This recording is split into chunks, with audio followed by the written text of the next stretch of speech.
meia direita para fazer o passe invertido para o Everton, para Jean. Vem da Pablo Diego, vai fazer a gol!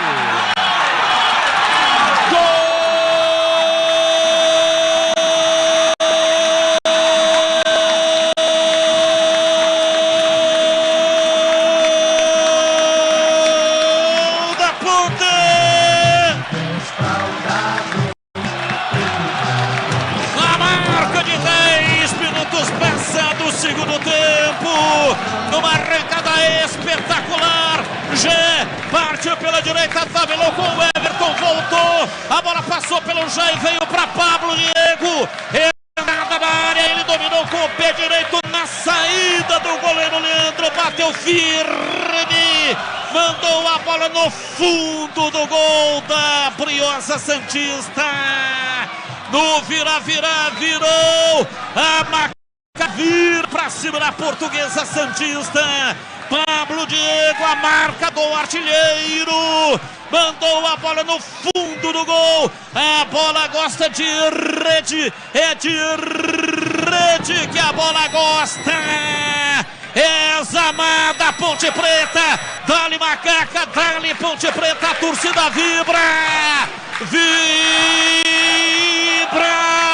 da pele até o osso. Fantástica Ponte Preta para virar o jogo. Pablo Diego, Pablo Diego, Pablo Diego, Pablo Diego, Pablo Diego, Pablo Diego, Pablo Diego, Pablo Diego, camisa 11.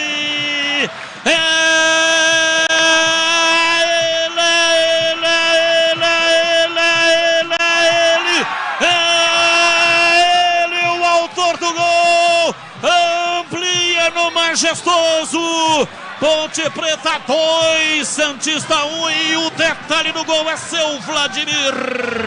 Contra-ataque, olha. E vem o time da Ponte, partiu na entrada da área, Elvis pra Gé, bateu. Espalma Leandro, mas estava impedido, pois não, Vladimir. Contra-ataque perfeito da equipe da Ponte Preta. A bola saiu dos pés do Gé, passou pelo Everton, fez o cruzamento, um passe, na verdade, para o Pablo Diego com toda a tranquilidade do mundo. Ele tocou no contrapé do goleiro Leandro para comemorar. Segundo gol dele no jogo, terceiro dele no campeonato. A Ponte vira 2-1 no Majestoso. Glagher Zorzinho.